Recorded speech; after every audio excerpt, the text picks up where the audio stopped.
We're now several weeks into the spring sports season, but Old Man Winter just refuses to go away. That's made life tough on Montana's inaugural baseball season, as teams like the Sidney Eagles didn't even get on a diamond until opening day in Columbus. I think we're dealing with the realities of baseball in Montana this year. It's been talked about for years, and everybody knew that coming into this season that weather would be a challenge for teams. I don't know if we quite expected things to be this bad right off the bat, and I know we're not alone in that situation. That's teams all over the state are dealing with those same types of issues. But that's not even the biggest obstacle for Sidney.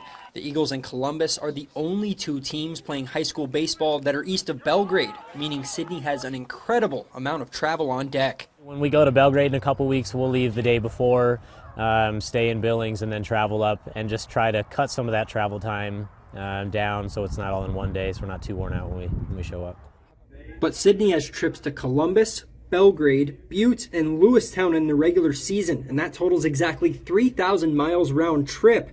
Sidney has games scheduled with Stanley, Williston, and Watford City, North Dakota, but will only travel the 234 miles round trip to Stanley one time. Now get this, on the Eagles' 4 total road trips in-state, they're going coast to coast, traveling farther than you would from Los Angeles to New York City.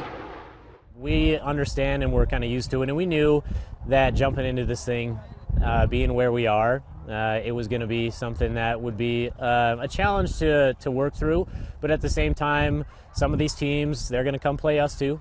We got Belgrade and Butte, they're coming to Sidney. Plenty of hours on the bus are ahead for the Eagles. Coach Gordon says they'll figure out some entertaining ways to pass the time. For MTN Sports, I'm Alec Boffinger.